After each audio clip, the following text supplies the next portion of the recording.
folks.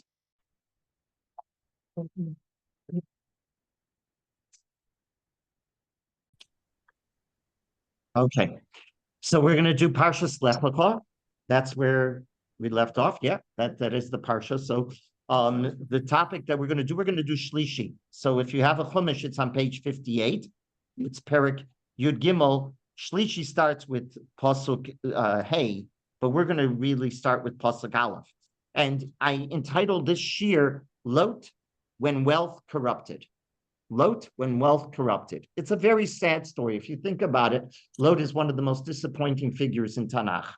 The Rav probes these psukim because we're dealing with Rav Soloveitchik's approach to Chumash, and I think that you're going to find it fascinating. Once again, he always has brilliant observations. He doesn't need my haskama, my agreement, right? My approbation for the Rav, but it's just brilliant. The Rav probes these psukim to discover how the Torah describes the change that Lot experienced. Lot had been truly a devoted nephew. Prior to this, he was a devoted nephew. He was the student par excellence, and he was even the partner of Avraham. And now he's an estranged relative. With Shlishi, he becomes an estranged relative who totally is parts ways with his remarkable uncle Avraham. He's totally a different person. A transformation occurs in the negative. And why does that happen? And that's what Rav Soloveitchik wants to probe the psukim to see what we can learn about what caused Lot to suddenly leave Avraham's side, if you will, and part ways. The story of Lot's breakup with Avraham begins with the three psukim right before Shlishi. So it really begins with Yud Gimel Aleph. And that's what we're going to start with. We're going to see how those psukim introduce the story. So page 58, Perik Yud Gimel Pasuk Aleph. Let's begin. Let's, as we always do, let's read the psukim so we know the text itself. Vayal Avram Mitzrayim, hu ve'ishto v'chol ashelo v'lot imo hanegba. So Avram went up from Egypt, he with his wife and all that was his, and Lot with him to the south. Continues, Avram kaved ma'od b'mikneh b'kesef u'b'zahav. And the Torah tells us Avram was a very wealthy man. He had flock, he had silver, he had gold. Vayelech masa'av minegev ad Beit El ad makom asher yasham o'olo b'tchila ben Beit El u'ben Hai. And Pasuk Gimel. And the Torah says he proceeded on his journeys from the south to Beit El, to the place where his tent had been at first, between Beit El and Ai. Now it continues on. Right? El Makom HaMizbeach Asher Asa Sham Barishana Vayikra Sham Avram B'Shem Hashem. Pasuk Dalet, and to the site of the altar which he had erected there at first, there Avram invoked Hashem's name. The Gamla Lot Holech as Avram Hayatzonu Vakarvo Olem. And the Pasuk now tells us also Lot went with Avram and he also had flocks, and he also had he had a lot, he had cattle, and he had tents. In other words, Lot was a wealthy man as well. And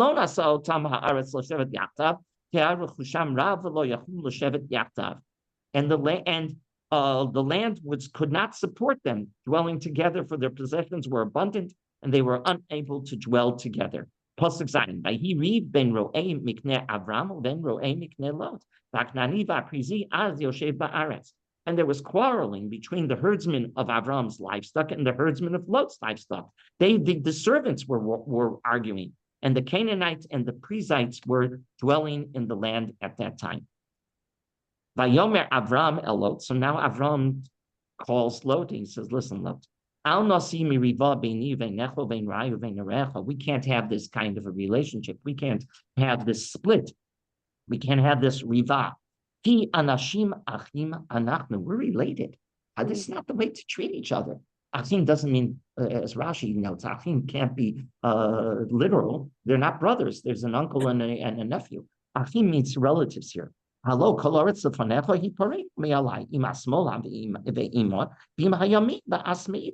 says, look, we have the land all in front of us. You go right, I'll go left. You go left, I'll go right. You choose. He turns to Lot and he says, you take the place that you want. So Lot takes a look and he assesses the situation. And what does he see? He sees that the Jordan area, the Jordan River area, is where it's watered. It's doing very well. It's a very beautiful area. Lifnei shachat Hashem et Sodom v'et Amorah gan Hashem b'keretz Mitzrayim hu achat Zoar. And it was like a garden of Hashem, like the land of Egypt going out to Zoar, because this was before HaKadosh Baruch Hu destroyed Sodom and Gomorrah. It was one of the most fertile areas in Eretz Israel. Vayivchar lo lot et kol hakikar hayarden vayasa lot mikedem vayipardu ish me'al achiv, and Lot chose that area, that plain in Jordan, the area where Sodom was, and Lot journeyed from the east, and they parted one from another.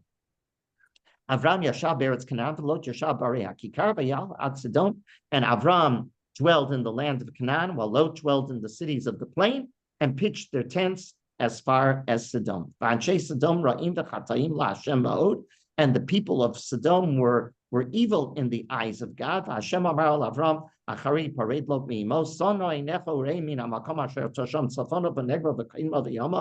now HaKadosh Baruch Hu appears to Avram and he says, look, Lot parted from you. Now, right? He says, Lot, this is after Lot parted from you. Sonoi, lift your eyes. Look where you are. Look north, south, east, and west. I'm going to give you all of the land that you see. And I'm going to plant your seed there like this, the dust of the earth. If anybody could count the dust of the earth, you're going to count how many you're going to be. In other words, you're going to be blessed with enormous descendants. Now get up and walk the land, right? Walk the length and width of the land, for this is going to be yours. And the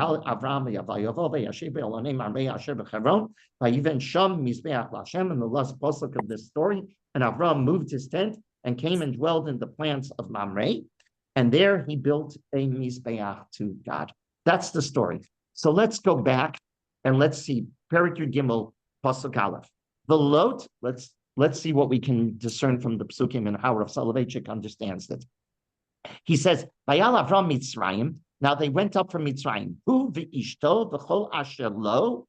So when is this taking place? By the way, when is all of this division? This is a very important piece of the puzzle. When does all of this transformation of Lot occur? When is this parting of Lot and Avram taking place? The Torah is telling us this is right after Mitzrayim, right after they leave Mitzrayim. Remember, the first stories in Lech Lecha, Shani was all about them going down to Mitzrayim. He's saying to Paro, Sarai is my sister, she's not my wife, right?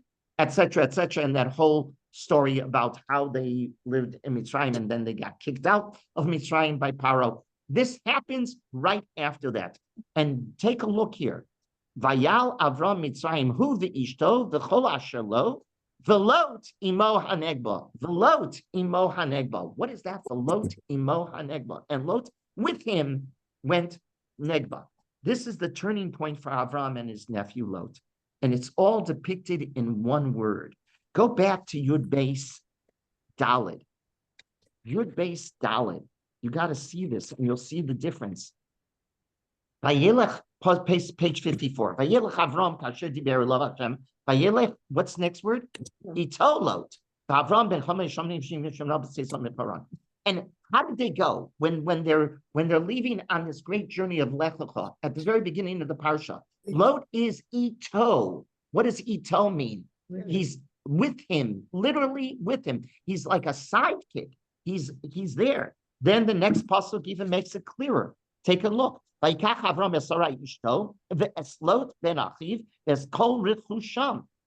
pasuk tell you? On page 54. And Avram took his wife and also his Lot. What does that mean?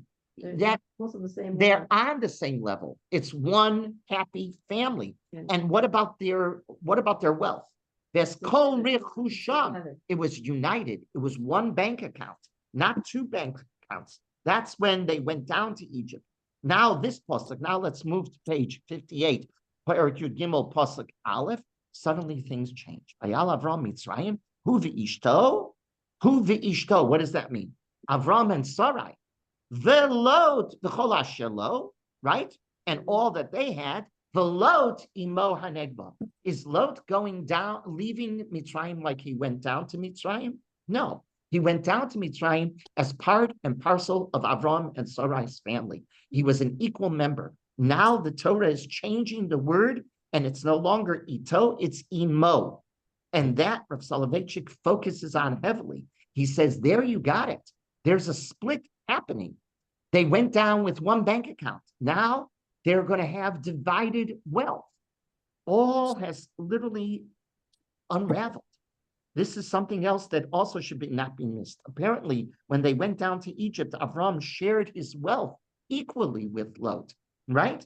It was one common, as I kept on saying, it's one common bank account, and now it's separate. The Rav also doesn't have any gold or silver.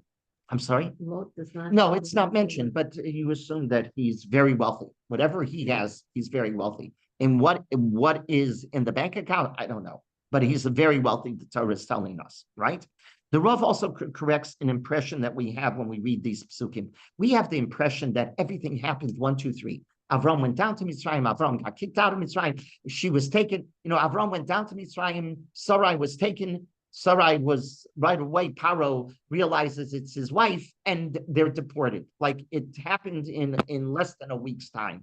And the Rav said that may very well be true because the text has a quick tempo, and so you think it's 1, 2, 3. It's a day or two that all of this happens, but that's not what the story is. That's not correct. Rav Soloveitchik notes.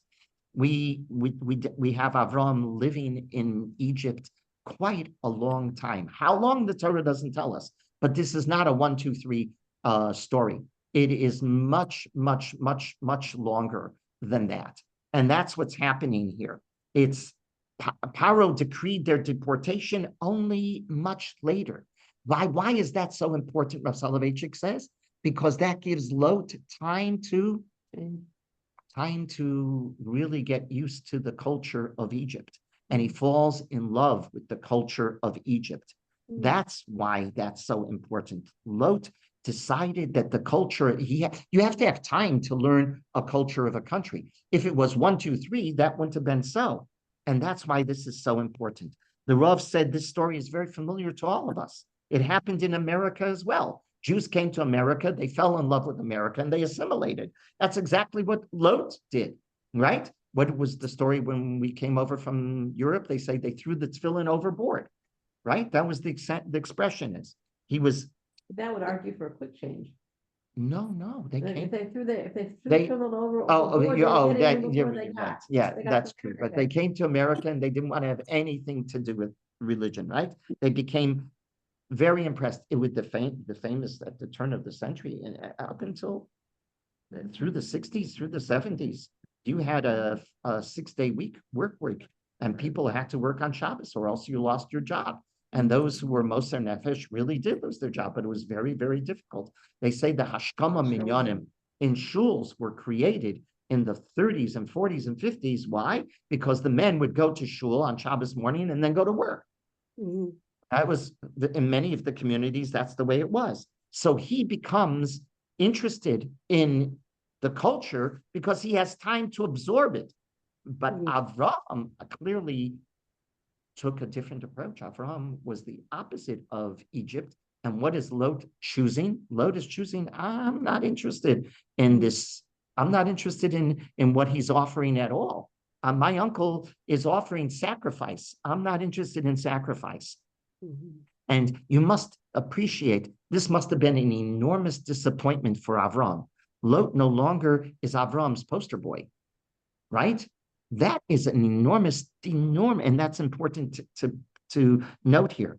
Avram and Lot are splitting, but it's depressing to Avram because Avram had hoped to put his hope in Lot, and Lot is a tremendous depression. Continue on, Pasuk Dalet. So the Rav then goes and he notes the next thing. Perek Yud Gimel, Pasuk Dalet. El Makom HaMizbeach Asher Asa Sham Barishana, Vayikra Shem B'Shem Hashem. This pasuk contains a lesson for generations to come, the Rav points out. It was true that the Egyptian experience was disappointing for Avram on many levels. First of all, it was Egypt, the Egyptian experience for Avram was anxious from day one, right? Is what's going to happen with his wife, right? That's number one. It was emotionally devastating because Lot's transformation that we're now reading about. It was a failure also, three levels of failure, Rav Soloveitchik points out. Number one, he's worried about his wife. Are they going to mishandle it, mistreat Sarai? Number one. Number two, he's now having this tension between him and his nephew. And number three, Avram came down to Egypt with a goal, and that was to impart his lifestyle to whom? To the Egyptians, to the world. And is he succeeding? He's not succeeding at all. So bottom line, Avram must have been very discouraged by his stay in Egypt. But how did Avraham respond? Take a look in this pasuk Dalet. He returns, Vayikra Shem Sham Avram b'Shem Hashem. The Rav notes that Avram did not go into depression at all. He didn't become discouraged at all. He didn't deplete his energy at all. Rather, he acts just the opposite. The Rav notes that the Torah is telling us that Avram returned to the very site that he built on the way down. On the way out, he goes right back there. It was here once again that he called onto HaKadosh Baruch Hu's name. Why is that important? It's important because it's telling us about Avram in this story. Avram, in other words, the ridicule, the indifference, the opposition, the loneliness, and even the personal failure that Avram is experiencing did not deplete Avram one iota. He picked up and he started all over again. That's what the Torah is telling us. He wasn't letting anything discourage him from pursuing his mission to bringing the word of God into the world. Now the Torah text focuses on how the rift, that's the introduction. Now we're going to focus on how this rift between Lot occurred. Let's take a look at the psukim. Pasuk Vav, Yud Gimel Vav. V'gam Lot ha'olech es Avram hayatzon uvakar v'ohalim. Lot is very wealthy. V'lo nasa otam haaretz l'sheves yachdav. What does that pasuk mean? It sounds like they both are so wealthy that they don't have enough pasture, right? To both live in the same area. And the Rav noted that that's an impossible suggestion, that the shortage of land is the problem. It doesn't make sense. First of all, it doesn't make sense with the caliber of individuals who Avram and Lot, what they can't figure out how to resolve a real estate problem. Come on, this doesn't fit their personalities at all, number one. Number two, they were both very wealthy. So if you're missing land and you need more land, what do? You buy land. If land was the problem, then they should have bought land. Clearly, more was at stake than just a tight real estate market. The Torah is not giving us a tight real estate market. The trouble that caused this split was due to the divergence in approaches in spirituality. Something happened to Lot in Egypt, and now we're seeing how that transforms him. He doesn't want the morality that his uncle is promoting. He no longer can identify with Avraham, his unique uncle. In the end, he realizes that there's mutual respect for my uncle. My uncle is a very special man, but my uncle is demanding sacrifice. My uncle is demanding a different type of lifestyle. I like the lifestyle between Avram and Egypt. I'm opting with Egypt. Egypt is a much more easygoing, kind of life that I can live with. And that's exactly what he's doing. And that's exactly what's happening in Pasuk Vav. He's opting. It's not a real estate argument. It's over spirituality, over which kind of lifestyle that he can identify, and he can't identify with his uncle any longer. Yes. Where do you see that it's a spiritual thing, not a Because the Rav is noting, he says, what do you tell me? It's not a real estate argument here. Was it jealousy? Could it have been jealousy? No, because they're both wealthy. How can you be jealous of somebody? They both had clearly very big bank accounts. They had done both. And not only that, Lot got it from whom? From him. his relationship with Avram. And he's now has his money, and Avram gives it to him. Avram says, fine, it's yours. So it's not that. It has to be something else underlining what's going on here. And the Rav is saying, you're being told very carefully that Lot spent time in Mitzrayim, and something about Mitzrayim really attracted him. And it was clearly the opposition to Avraham's approach to life. And Avram's approach to life was a very demanding spiritual approach. Was it a difference between the attitude of the shepherds? Oh, we're going to talk about it. 1 second. Where they flock to let's talk about that. In 2 seconds, we're going to talk about that. So continue on. So now the pasuk goes on. Vaya pasuk Zion. Vaya read ben ro'ei miknei Avram uven ro'ei miknei Lot va'knani va'prizi az yoshev ba'aretz. And there was a argument between the servants of Avram and the servants of Lot. And then what does the Torah tell us? Va'knani va'prizi az yoshev ba'aretz. And the Canaanites and the Perizzites then lived in the land. As Rav Soloveitchik says, what is that telling us? And he says that those words are crucial. What it's telling us is something that allows us to understand what is happening here. This is not just historic information, but rather it allows us to enter Avraham's mind.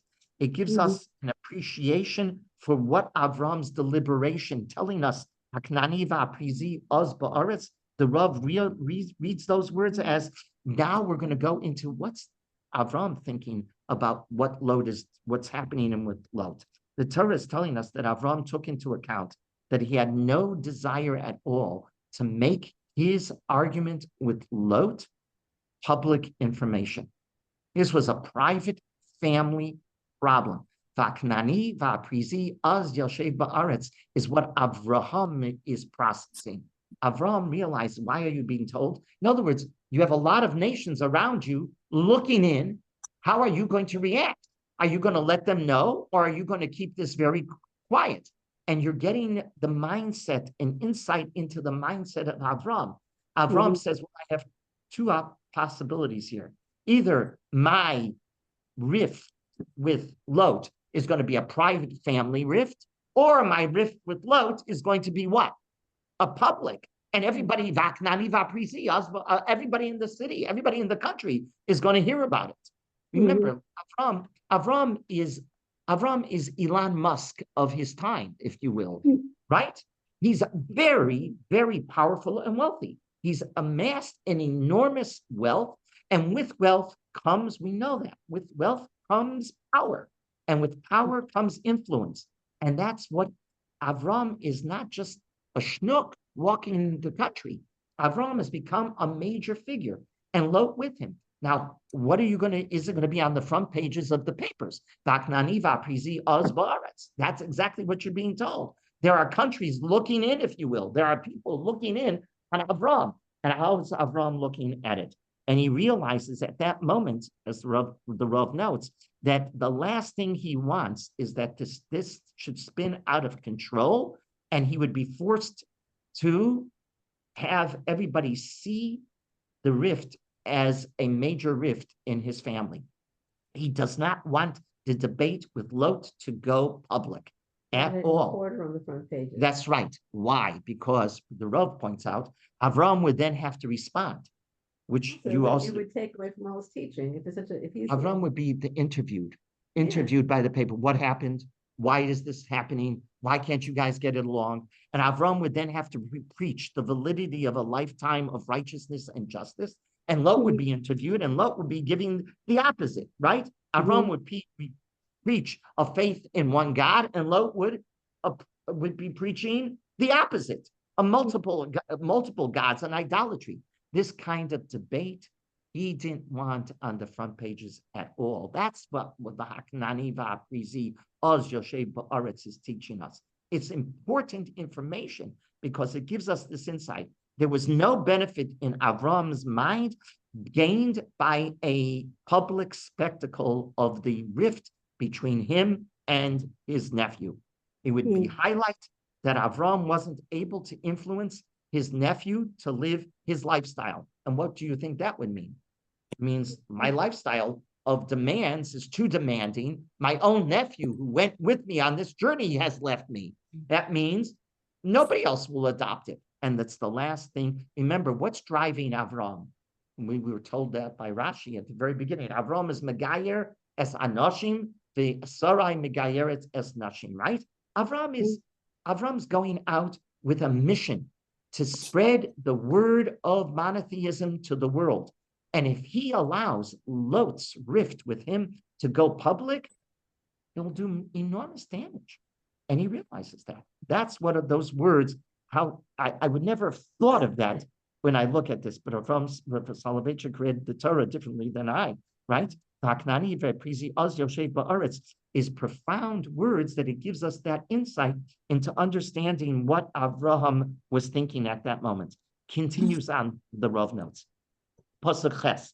Vayomer Avram el Lot, al nasihi meriva beini uveinecha uvein ro'ai uvein ro'echa ki anashim achim anachnu. Avram turns to Lot and he says, please, let there be no quarrel between us. Let there be no quarrel between our herdsmen. This is absurd. What did Avram intend to project by using the word meriva? He uses al nasihi, the Rav notes. Pay close attention to the words. Vayomer Avram el Lot al nasihi meriva. Meriva is a very strong word. It's being chosen very carefully. Meriva doesn't mean simply an argument. You have one opinion, I have another opinion. That's not what Meriva means. Do you know what Meriva means? Rav Soloveitchik translates it for us. He says it means hatred, resentment, and complete alienation. Total, complete alienation. If so, then what did Avram want to express by mentioning the shepherds in this conversation? They're certainly not involved in it. What's going on in this pasuk, right? He chooses a word that's very strong. Let's not have this rift that means alienation. And number two, what is he talking about? The shepherds. The shepherds are not arguing. When did we see that the shepherds would be arguing? Avram knew very well that the shepherds had nothing to quarrel about, and they weren't arguing. If that's so, why mention them now? The shepherds realized that there was tension growing. The shepherds, the people in the shepherds just represent, by the way, doesn't mean only the shepherds. It means the house staff. It means everybody around. They all sensed that Lot was breaking away from his uncle. They all sensed that a rift was happening. And they all sensed that unless something quickly was done and addressed the problem, it would spin out. They were sensing it. The house staff, the shepherds were sensing that unless something was done right away, this was going to spin out of control to a point where Avram and Lot would become enemies, Meriva would become the right word. And the shepherds then realized we're going to be in the midst of all of this. And what's going to happen on us? We're going to have to choose sides. And what's going to happen when you start choosing sides? We saw an election right now. People chose sides. This country is split, right? Everybody chooses my side in opposition to the other side. Well, you got to do something to unite the people. You got to do something to unite the family. And that's what Avram is dealing with. And that's why the Torah says Avram uses what word? Meriva, and he mentions the shepherds, because even the shepherds were sensing this tension in the house. And this is what Avram was alluding to in this pasuk. He realized time was not on his side, and that had to be resolved with Lot 1, 2, 3, or else it would be a Meriva. And that's the last thing Avraham wants. So now jump to pasuk Yud Aleph, and the Rav notes in pasuk Yud Aleph, Vayivchar lo Lot es kol kikar hayardain, vayisa Lot mikedem, vayipardu ish me'al hachiv. And Lot chose where to go? To the kikar hayardain, to the where Sodom is. Okay, the Rav notes, what's the important word here? Vayivchar. What's vayivchar? Chose. Bechira doesn't mean just choice. Bechira means that you've given, you should know this in Hebrew. Bechira means that you've given priority to one side over another. So now read those words. Vayivchar lo Lot es kol kikar hayardain. He didn't just choose, but he gave priority. Lot gave priority over what? What his uncle was promulgating, he chose the opposite. That's what it's, the unique lifestyle and the unique person that Avram wasn't for Lot. That's what's happening. He knew that Avram was a righteous personality.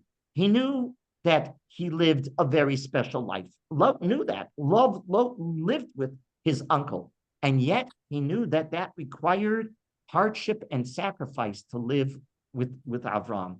And that is what Lot rejects. Lot rejects, Rabbi Soloveitchik always talks about the Orthodox Jew is heroic. Why is the Orthodox Jew heroic? Because he has to sacrifice. He has to sacrifice, right?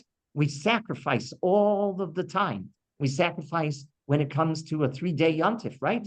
Thursday, Friday, Shabbos. You sacrifice if you're a frum person, your business. You do. 100%. You're constantly sacrificing. You go on we don't even realize what the real sacrifices are because it's pretty easy today, relatively. But it used to be that if you were going to eat kosher, it would be hard. Today, it's the easiest thing in the world. You could travel across this country, and you go into any store, and there are so many products. I think there are 1 million products under the OU. I think it's 1 million products under the OU. Oh, just the OU, and the OU is not the only kosher symbol out there. So that's. But we used to be really sacrificed, but there still is sacrifice that we have to give. And Lot didn't want it. He loved and he respected his uncle, but Sodom looked more promising to him as a lifestyle than his uncle's lifestyle because it beckoned him. It's the easy way out. And that's what Lot wanted. That's what Vayivchar means. He chose, meaning he gave priority to one lifestyle over the other. I read the words of the Rav, just a few sentences. These are the words of the Rav. Had Lot been an ethical personality, he would have recognized that it's not sufficient to love justice. One must condemn injustice. You hear that? That's brilliant. If Lot had been an ethical personality, it's not enough to love his uncle, but he has to be able to denounce where there's injustice in the world, which is Sodom. He would not have settled in Sodom if he was that kind of personality. But Lot reconciled himself with the evil of the Sodomites, right? That's exactly what happens, the Rav says. Lot is the personality, if you had to sum it up, and these are my words, Lot is the personality that wants to take a position that will cause no static in his relationship with anyone else. He's going to melt into the society around him. He wants the easy and the good life, not have to choose one over another. And Avram's lifestyle demanded Havdalah. What is Havdalah? Separation. Havdalah is choosing. That's Ben Mavdil, right? Ben Kodesh Lechol, Ben Or Lachoshech, Ben Yisrael La'amim. That's why the Gemara says, Havdalah minayin. Where do we place Havdalah in the Shmona Esrei? And the Gemara says, Be'ata chonein lodam das. Why? Because Havdalah requires thinking. It requires knowledge. You have to think about it. You have to separate. You have to say, this is appropriate, this is not appropriate. Guess what? Lot didn't want to do Havdalah. He didn't want to do Havdalah. That was totally opposed to everything he stood for. He adopted Sodom because Sodom was easy-going lifestyle that he could live with. And that's what's being told. That's exactly what he wants. He doesn't want anything demanding at all. And that's what's happening here. Next pasuk. And then the Rav notes one more realization what the Torah is telling us. Take a look at pasuk Tezvav. Ki et kol haaretz asher ata ro'elecha etnena ulezaracha ad olam. Now God is speaking to Avraham after they separate, right? So Lot goes to Sodom. Avraham is giving the rest of the Eretz Yisrael. Okay, what does God promise to Avraham in this pasuk? Israel. He promises Eretz Yisrael. Does Avraham get it? Yeah. No, Avraham, Yitzchak, Yaakov, none of them get it. None of them get it. Here, take a look at this pasuk. Avram and Lot separate.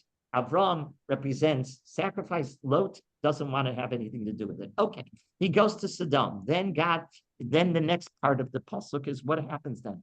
HaKadosh Baruch Hu then appears to Avram and he says, I'm going to give you as kol haaretz asher ataro elecha, all the land that you see, and neno ulazaracha ad olam. I'm going to give to you and to your descendants forever. This is your land, correct? Question is, yeah, this is a personal promise. Does Avram ever get the land? And the answer is no. He never does. He never personally gets it. But who does get it? His descendants. And that's what's important in this pasuk. The Rav notes that God fulfilled his promise by via descendants, not personally. Avram wasn't being promised by HaKadosh Baruch Hu just a personal experience. He was being promised that his descendants would receive it. This created a reality where, and I quote the Rav, the dead and the living form one community. Judaism believes, and here's the pasuk, Judaism believes the dead and the living form one community. That is Jewish history. It's the fusion of the past with the present, creating the future. That's what Judaism is all about, and that's what this pasuk is all about. Our avot weren't just historic figures, they're living personalities in our lives. How does that happen? Because it doesn't happen only to Avram. What happens to Avram happens to us. That's exactly what, right? Ma'aseh avot siman tov labanim. What does that chazal mean? Ma'aseh avot siman tov labanim. That which happened to our forefathers is a sign for us. What that means is Jewish history is a fusion of the past, the present, into the future. Take a look at the next pasuk. So now Avram is promised the land, right? So what is he told? Kum hisalech ba'aretz le'arka u'lerochba hilecha and ena. Avram is told by HaKadosh Baruch Hu, get up and do what? Go walk the land. Right. The width and breadth of the land. Why is he being told that? Because a act halachically is occurring. By walking the land, he demonstrates kinyan haaretz. He acquires the land. Avram is being told, walk the land, you are now going to own the land. Avram knew, however, that in order to make this acquisition permanent, it just didn't take walking the land, a physical walk that needed more than that. He had to demonstrate that the land was connected to Hashem, to the God and land go hand in hand. This is the land of God, if you will. And how does Avram do that? Avram constantly was aware that he had a mission. And what was his mission? His mission wasn't only to be a Zionist and get the land of Israel. His mission was Eretz Yisrael, La'am Yisrael, Al Pi Torah Yisrael, right? Which is the motto of this was the famous motto of the Mizrahi, right? Eretz Yisrael, fine, you get Eretz Yisrael. La'am Yisrael, who's it for? To the Jewish people, Al Pi Torah Yisrael. And where did they come up with that? They came up with it from here. Avram is being told, go walk the land. Yes, it's going to be a kinyan, but the land is going to be much more than just a land. It has to be a land that is infused with God's mission. And that's exactly what Avraham does. And now to wrap up the story, something that the Rav notes just utterly brilliant. Pasuk Yud Ches. So Avraham does that, right? And he goes and he's promised by HaKadosh Baruch Hu, your descendants are going to be ka'afar ha'aretz. You want to know how many you're going to be? You're going to be like the dust of the land, correct? Okay, take a look at how this whole story ends.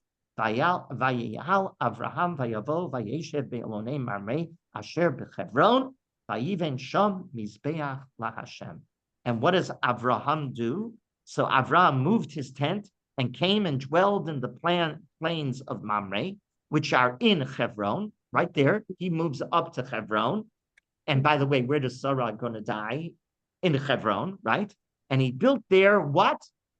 An altar to Hashem. So how does this whole story about Avram and Lot leaving Avram, Lot going to Sodom, Avram going everywhere else, right? And Avram now acquiring the land. How does it end? Vayiven sham mizbeach l'Hashem. And what does he do? He builds an altar. And that's not by accident. Why would you want this whole story to end with that note? What does it mean to build an altar? Commitment. Commitment and one other word, Sacrifice. sacrifice. Exactly. What Avram wanted to teach us, to inform us, and to enlighten us with is that you have to build a mizbeach. The altar teaches that principle of sacrifice, and Avram's middle name, if you will, is sacrifice. Correct? Avram notes that the Rav notes that Avram, interestingly, he builds altars, but do we ever hear of him bringing sacrifices? Does he ever bring a korban? He never brings a korban. He builds the mizbeach, but we're never told that he brought a korban. Interesting. Instead, what korban does he bring? And the Rav notes he sacrifices himself, if you will. He sacrificed all of his temptations, his instincts, and he adopted a life of self-discipline. And that's exactly what's happening here. The Rav notes that's why even Sham Mizbeach, Avram builds a lot of mizbachot, he altars in his lifetime, but we never see Avram bringing a korban. A physical korban he never brings. Well, he almost did. Even Sham Mizbeach Hashem, but where's the That's also korban? Yitzchak. But he doesn't eat with them, right? Well, The Torah never tells us, Rabbi Soloveitchik notes. Didn't he sacrifice? Then, the end that they, he has to replace. Yes, that's the only korban that he brings. That's the only korban he brings. No korban per se. Okay. No korban. He builds a mizbeach. Vayiven sham mizbeach. Where's the korban? Because that's not what's important. The korban is Avraham himself. And that's why it's so important that this whole story ends with this, because what did Lot reject? That demand. That demand was too much for Lot. Lot is a disappointment from A to Z. And that's you're seeing in Vayiven Sham Mizbeach Hashem. Avram is willing to build the Mizbeach. He understands that he's going to have to sacrifice himself. It's going to demand self-discipline. And that's the last thing that Lot wants. So the whole story begins and ends with, why does this all occur? Why is there a transformation from a devoted nephew, a committed student, a partner with Avram? Why? Because he adopts a lifestyle that is so different, antithetical to what Avram was. Where does he learn it? In Mitzrayim. Mitzrayim's lifestyle is antithetical to Avram. Avram is self-discipline, and Mitzrayim is just the opposite. Your passions are allowed to express themselves in any way you want. It's exactly what Chazal say about Egypt. Egypt is filled with immorality. Why? Incestual immorality. Why? Because your passions go loose. And Lot is impressed with this. Lot buys into it. And Lot says, Uncle, I respect you, but I'm not going to live that lifestyle. And he leaves he leaves Avram. Lot leaves Avram. And the one thing that this story tells us is Avram wants to keep it in the family. He doesn't want his family problems to go public, right? He wants to keep it in contains. And Avram, it's interesting, we gain another insight about Avram. Avram realizes that time was not on his side, and he does things right away. He doesn't wait. A lot of people wait with their problems and it festers. And what happens? It blows up and you're out of control. Avram is the leader that controls the situation. He sees that Lot is not with him. It's a tremendous disappointment. What could have Avram done? He could have just ignored the problem. He doesn't ignore the problem. And the Torah is telling us this, and he realizes that he can't ignore the problem. And everybody in the household understood that he could not ignore the problem, because if you ignore the problem, it's going to blow up. It's going to be out of control. So Avram takes control of the problem. Avram says, Lot, this is not a real estate problem. We both have wealth. You decide where you want to go. I'll go the opposite. And Lot chooses a lifestyle where there is no static at all, no tension, no demands. And Avram continues on his life. Avram doesn't, which is so important to the story as well, the Rav is pointing out. Avram doesn't become depressed from all of these problems that he's encountering. He's encountering, right after Mitzrayim, it was a devastating experience for him psychologically and emotionally, but Avram doesn't come depressed. He continues building and building and building, and he's able to walk the land. He's able to acquire the land. Okay, Lot's not a part of it. Lot's not part of it. Let's move on. That's exactly what Avram does. Do you know Churchill's definition of success? I think it's something like going from failure to failure with no diminution of enthusiasm. Exactly. That's exactly who Avram is. Brilliant. It's a brilliant assessment from these psukim. Exactly. It's not only about Lot. This story is not only about Lot. This story is about how Avram responded, right? And that's what the Rav is noting as well. Okay, we'll pick up next week on the next part. It was a test. It wasn't a test, one of his tests. This whole thing. How he dealt with, the 10 tests, the Yeah. 10 tests that you're referring to, that the Mishnah and Avos refers to, Chazal debate, what are they? Go identify the tests, right? Maybe this was, I don't. Mitzrayim must have been a test with But some. Mitzrayim was a test. Right. That was- Lech was a test. Mitzrayim was a test too. Right. You promised me you're going to show me this land, and I come and I have to leave it right away. Sure. These were all tests. Was this a test also, Lot? I don't know the list, but I do know that Rishonim and I must probably not him as well, but Rishonim debate what were the tests, tell me the 10 tests that Avram experienced, because Pirkei Avos does mention that there were 10 tests. Okay, we'll Thank pick you, this Rabbi. up. Thank you. Rabbi. Thank you. Thank you, Rabbi. So having that influence around, let's say he possibly would have a child, having Lot around would be a bad influence for his child. He doesn't mention, that's not mentioned, that's not mentioned. No, it's Lot and Avram. It's Lot and Avram that the psukim deal with, not anything else. Not anything else. Okay, Thank you, Rabbi. you got it. Thank you, Rabbi. Okay, have a Thank lovely you, day. Rabbi. Thank you. Thank you.